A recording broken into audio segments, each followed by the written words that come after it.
La question de la place des femmes dans les médias est la mère de toutes les batailles pour l'égalité.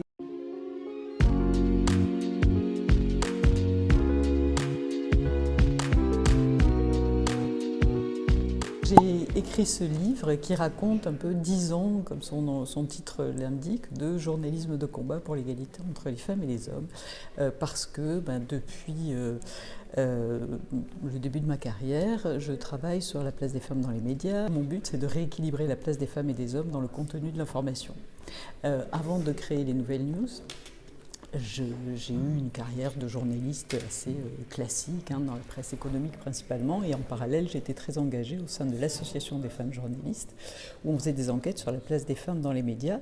Alors pas tellement la place des femmes journalistes, mais la place des femmes dans le contenu de l'information. Et ces études montraient que les femmes sont sous-représentées, stéréotypées. Sous-représentées, c'est-à-dire qu'elles représentent moins de 20% des personnes citées dans le contenu de l'information, et stéréotypées, c'est-à-dire que le peu de femmes qu'on va voir, on les voit principalement dans 3 cas de figure. C'est lorsqu'elles ont un lien de parenté avec le monsieur qui est le héros de l'information, lorsqu'elles sont victimes de quelque chose, ou anonymes, une passante, une vieille dame, une jolie jeune fille, alors que les hommes occupent plus de 80% de la surface éditoriale des journaux, et en général, eux, ils ne sont pas anonymes, ils sont cités avec leur nom, leur prénom, leur fonction, et ils sont là plutôt en tant que dirigeants, décideurs, héros sportifs, etc.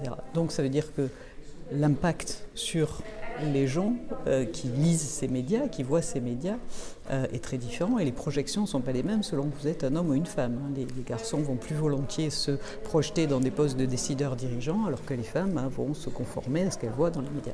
Et ce que raconte ce livre aussi, c'est surtout, chapitre par chapitre, ce que cette différence de place homme-femme dans les médias, quel impact ça a sur la société. Et ça a des impacts très forts.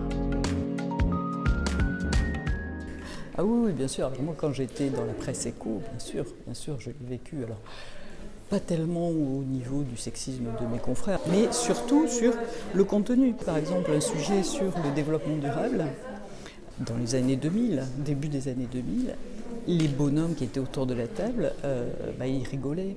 Ils considéraient que c'était un sujet de gonzesse, tout ce qui est développement durable, protection de l'environnement, parce que tout ce qui est de l'ordre du principe de précaution, c'est pas viril, c'est pas un truc de mec. Un mec, ça prend des risques. Et ce qui est valorisé dans l'économie, c'est le risque, c'est la prise de risque. Donc, pour eux, c'était pas un sujet intéressant. Donc, ce phallocentrisme de l'information, ça a des impacts sur beaucoup de choses.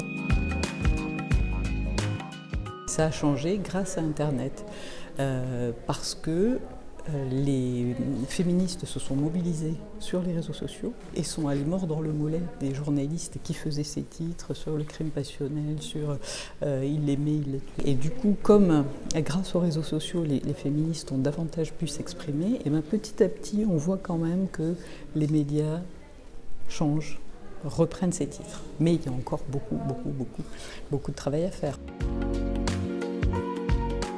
C'est qu'il y a un équilibre, et puis c'est qu'on est autant de femmes que d'hommes dans le contenu de l'information, et puis qu'on aborde les sujets qui sont considérés comme des sujets de femmes, comme des sujets sérieux. C'est un problème de mentalité, il faut faire changer les mentalités. Or, les mentalités, elles sont forgées, elles sont créées par les médias. Donc si on n'arrive pas à faire bouger les médias, on n'arrivera jamais à faire bouger les mentalités, et on n'arrivera jamais à résoudre tous les problèmes d'inégalité homme-femme, de violence faite aux femmes, etc.